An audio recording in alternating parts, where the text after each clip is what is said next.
Assalamualaikum, apa kabar semuanya? Semoga baik-baik saja. Kembali lagi berjumpa dengan channel kesayangan kita bersama MR Samar Gaspol.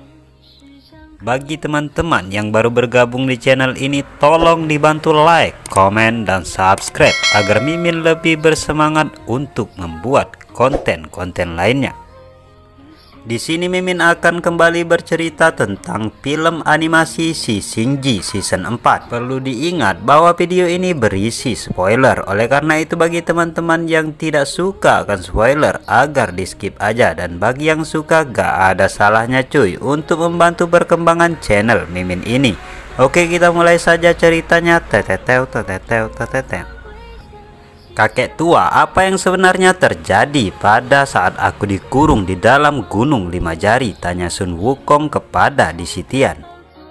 Sun Wukong, beraninya kau menyebut nama Sui? Kau adalah penjahat, maka tak pantas kau menyebut namanya, jawab Disitian. Sui adalah dewa surga, dia tidak akan mati begitu saja tanpa alasan dan aku harus tahu penyebabnya. Kau itu adalah ayahnya, kenapa kau tidak menjaganya? Tanya Sun Wukong. Mendengar itu, Disitian tertawa terbahak-bahak. Dia mengatakan bahwa Sui merupakan anak yang malang karena dia bersedia mati demi orang seperti Sun Wukong. Dulu saat kau mengamuk di surga, Sui juga harus menerima akibatnya. Walau hukumannya lebih singkat, dia harus memohon kepadaku agar aku meringankan hukumanku untuk dirimu. Lalu pada suatu saat dia masuk ke dalam ruanganku saat aku sedang melakukan pengorbanan darah, dan hal itulah yang membuatku harus menyingkirkannya dan meminum darahnya. Aku harus mengorbankannya walaupun dia merupakan anakku sendiri. Aku masih mengingatnya hingga sekarang, rasa darah yang begitu murni dan tanpa noda tersebut. Apakah itu sebuah kebetulan ataukah aku memang ingin merasakan darahnya? Aku tidak tahu, namun aku tidak menyesal telah mengorbankannya karena rasanya itu sangat indah.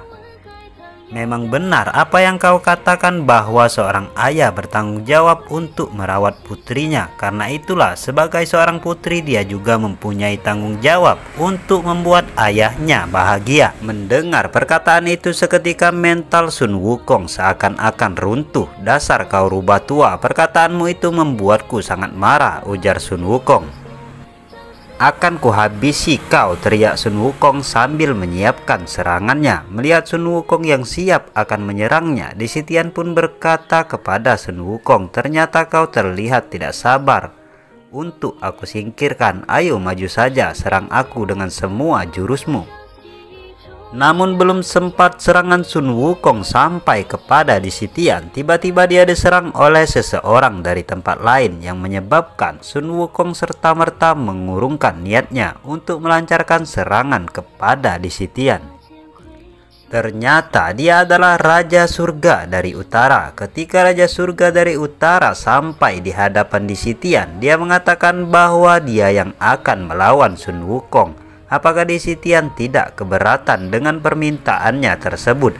Tentu saja, jawab Disitian, karena sangat sulit menemukan seorang yang bisa membuat Raja Surga dari Timur terlihat tertarik untuk melawannya.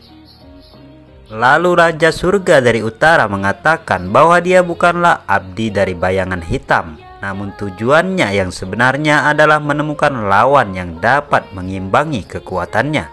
Dia juga mengatakan bahwa Disitian sangat tahu hal itu. Setelah mengucapkan itu, dia pun mengeluarkan jurus tenaga dalamnya. Sun Wukong, kau harus melewatiku sebelum menghadapi Disitian, teriaknya sambil menyerang.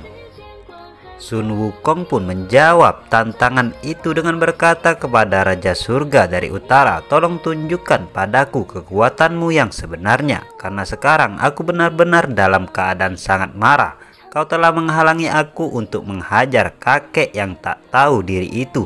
Maka dari itu aku tidak akan main-main denganmu, ujar Sun Wukong. Lalu dia pun langsung menepuk-nepuk dadanya, dan seketika itu pun dia langsung berubah menjadi King Kong atau kera raksasa. Melihat aksi Sun Wukong tersebut, Raja Surga dari Utara mengatakan bahwa ternyata ini bentuk dari siluman mistik yang telah menyebabkan banyak masalah bagi para dewa.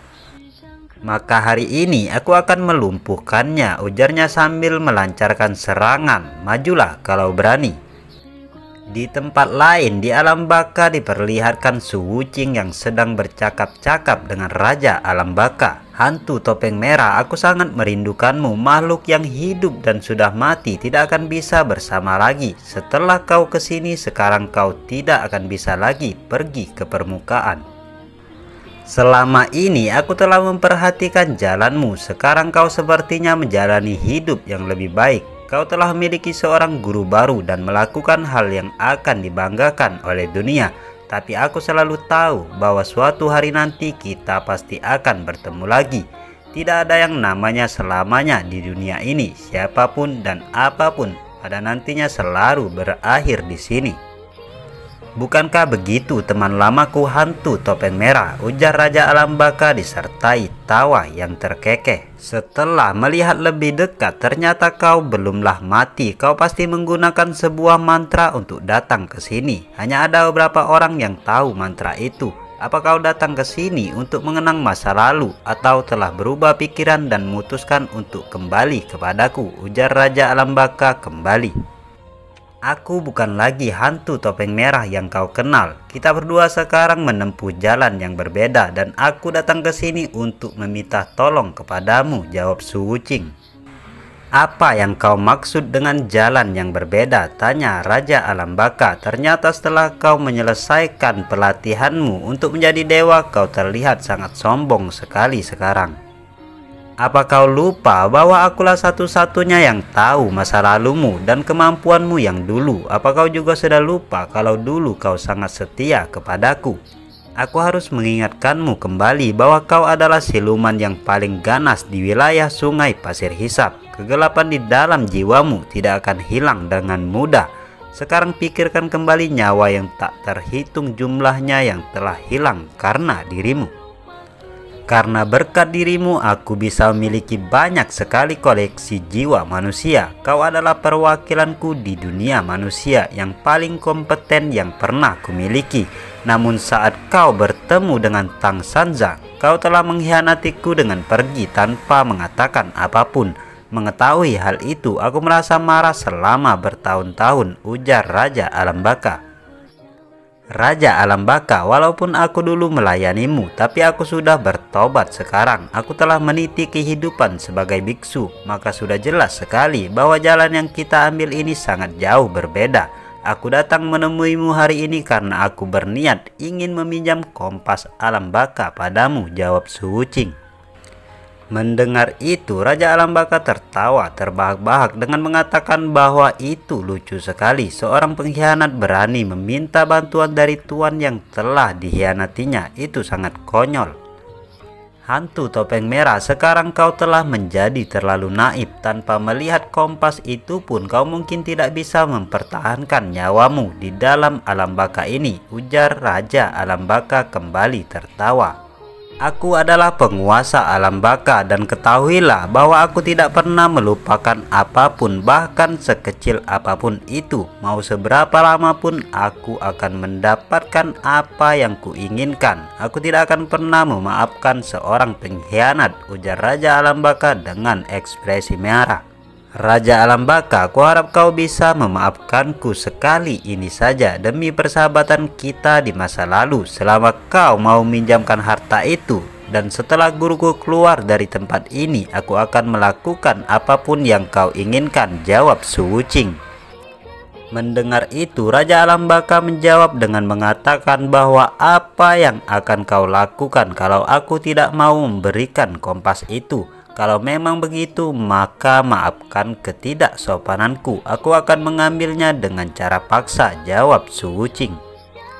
Mendengar ancaman dari Su Wuqing, Raja Alam Baka kembali tertawa dengan mengatakan bahwa apakah kau yakin bahwa kau dapat mengambil dariku dengan hanya seorang diri?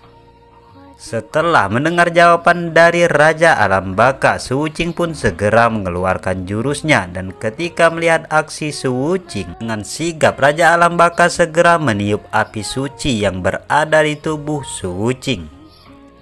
Jika ketiga apinya padam, maka Su Wuqing tidak akan bisa lagi kembali ke alam manusia. Setelah melakukan hal itu, lalu Raja Alam Baka kembali melancarkan serangannya dengan mencengkram boneka-boneka yang telah dia buat dan melemparkannya ke arah Su Wuqing. Mendapatkan serangan dari Raja Alam Baka, ternyata Su Wuqing telah mempersiapkan jurusnya dan serangan itu pun dapat ia lumpuhkan. Namun ternyata boneka-boneka itu dapat kembali bangkit. Mereka mengatakan kepada Raja Alam Baka bahwa mereka akan berusaha untuk melawan Su Wuqing dan mengalahkannya. Mendengar itu, Raja Alam Baka berteriak kepada Su Wuqing. Dia mengatakan bahwa Su Wuqing harus berhati-hati dengan para boneka-boneka Alam Baka tersebut. Karena jika Su Wuqing menghancurkan boneka-boneka itu, maka jiwa yang ada di dalamnya akan ikut musnah. Apa kau yakin kau ingin itu terjadi pada wanita buta itu? Mendengar teriakan dari Raja Alam Baka tersebut serta-merta membuat Su Wuqing terlihat sangat terkejut. Wanita buta itu adalah Gu Xiaoyue yang tinggal di rawa-rawa dekat dengan sungai pasir hisap. Kau pasti masih ingat dia. Sejak kau mengkhianatiku, aku sudah lama berpikir bahwa dia yang telah merubahmu menjadi pengkhianat, bukanlah Tang Sanzang. Dia adalah wanita yang menemukan kemanusiaanmu. Mendengar itu, Su Wuqing sekarang terlihat sangat marah dengan mengatakan, Raja Alam Baka, beraninya kau melakukan itu? Ketika melihat ekspresi Su Wuqing, Raja Alam Baka mengatakan bahwa tebakan Su Wuqing sangat tepat sekali karena wanita itu berada di salah satu boneka-boneka tersebut. Lalu scene berpindah ke beberapa tahun sebelum Su Wuqing mengenal Tang Sanzang, yaitu ketika Su Wuqing bertemu dengan Gu Xiaoyue. Di sana diperlihatkan kedekatan antara Su Wuqing dengan wanita tersebut. Ya, kita skip aja ya. Kita kembali saja ke pertarungan Su Wuqing melawan boneka-boneka Raja Alam Baka. Sekarang terlihat Su Wuqing telah mengeluarkan seluruh kemampuannya yang membuat tempat itu terlihat seperti sebuah ledakan. Melihat itu, Raja Alam Baka mengatakan bahwa Su Wuqing sekarang telah mempunyai jurus yang sangat hebat seperti itu. Tampaknya kau telah menjadi lebih kuat setelah melakukan perjalanan yang kau tempuh dengan gengmu selama ini. Akan aku pegang semua boneka dengan badai pasirku, jawab Su Wuqing, dan ini akan memberiku sedikit waktu untuk mencari di antara pasir-pasirku. Aku harus segera menemukan boneka yang berisi jiwa wanita itu dan aku hanya punya satu kesempatan. Dan kini terlihat Su Wuqing pun menemukan jiwa wanita yang dia maksud. Dan kini terlihat Su Wuqing pun menemukan jiwa wanita yang dimaksudnya tersebut. Dia adalah Gu Xiaoyue. Namun saat Su Wuqing berhasil memegangnya dan bermaksud untuk mengamankannya, Raja Alam Baka menyerangnya dari belakang yang menyebabkan Su Wuqing tertusuk senjata Raja Alam Baka. Ternyata itu adalah jebakan dari Raja Alam Baka yang telah dia buat untuk membuat Su Wuqing menjadi lengah. Sekarang scene kembali beralih ke pertarungan Sun Wukong melawan Raja Surga dari Utara. Terlihat di sana Sun Wukong sedang mengamuk dan menghancurkan seluruh bangunan yang berada di sekitarnya. Dengan mengatakan bahwa dendamnya dengan kakek tua itu harus diselesaikan hari ini.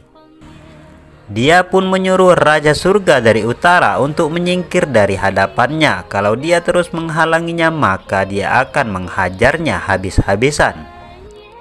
Dengan melihat kemarahan yang membabi buta dari Sun Wukong, Raja Surga dari Utara mengatakan bahwa sudah saatnya bagi Sun Wukong siluman iblis itu untuk kembali ke sifat aslinya. Maka dia akan segera membungkam monster liar seperti Sun Wukong itu dengan kekuatannya. Dan mengatakan bahwa dia tidak akan pernah kalah dengan Sun Wukong. Setelah mengatakan itu, dia pun menuju Sun Wukong dengan dua tinjunya dan berhasil mengenai wajah Sun Wukong yang menyebabkan dia terpental dari sana. dan menabrak bangunan yang berada di sekitarnya. Bangunan itu pun serta-merta hancur dan sebagian ada yang mengenai pasukan dari surga. Ketika merasakan itu, orang-orang dari pasukan surga mengatakan bahwa mereka harus menjaga jarak. Yang lain pun menjawab bahwa itu benar sekali. Mereka akan menyerang arwah jahat yang lain dulu, karena kalau ingin selamat jangan pernah sekali-kali ikut campur dengan pertarungan Sun Wukong dengan Raja Surga dari Utara. Setelah menerima pukulan dari Raja Surga Utara, Sun Wukong mengejeknya dengan mengatakan bahwa apakah cuma itu kemampuan dari Raja Surga Utara.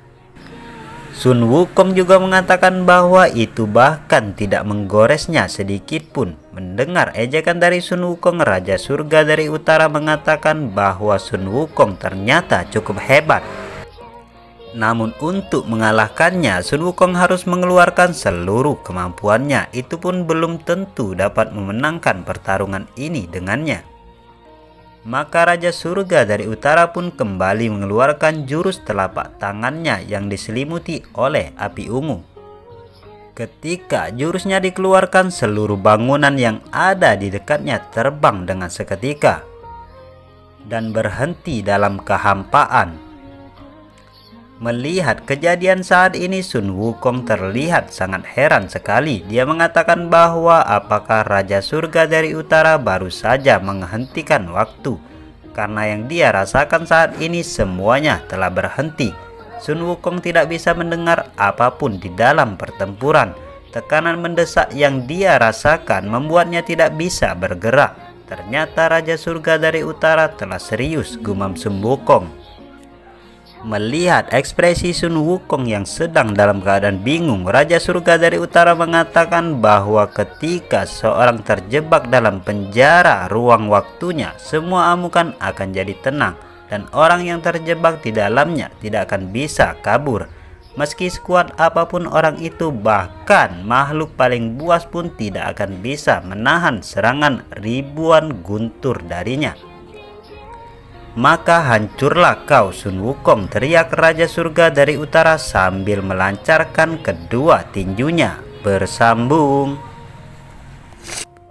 Oke, itu saja alur cerita kita pada hari ini tentang film animasi si Shinji season 4. Kalau rame kita akan lanjut pada hari berikutnya. Mudah-mudahan dapat menghibur kita semua. Bagi yang suka, tolong dibantu perkembangan channel Mimin ini dengan like, komen, dan subscribe. Oke, bye-bye.